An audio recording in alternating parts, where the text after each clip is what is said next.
إن الله وملائكته يصلون على النبي يا أيها الذين آمنوا صلوا عليه وسلموا تسليما.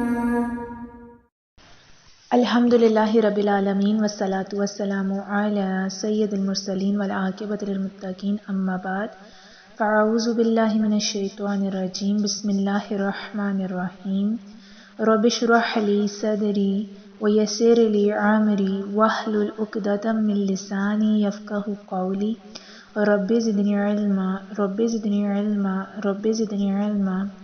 السلام علیکم ورحمۃ اللہ وبرکاتہ.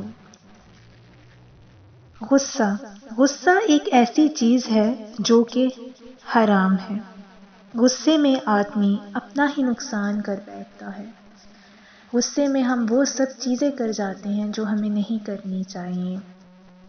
اسی لیے ہمارے آقا محمد مصطفیٰ صلی اللہ علیہ وآلہ وسلم نے فرمایا لا تغضب، غصہ نہ کرو.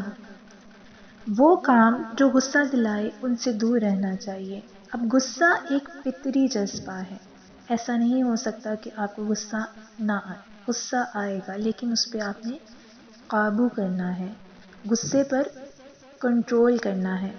اپنی عادات کو بدلنا ہے. اچھے طریقے سے پیش آنا ہے. یہی ہمارا دین ہے اور اسلام ہمیں یہی بتاتا ہے.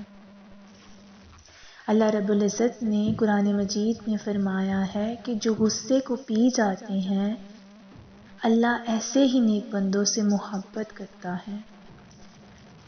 سبحانک اللہم و بحمدک اشہد ان لا الہ الا انت استغفرک و اتوب الیک. بسم اللہ الرحمن الرحیم. لا تغضب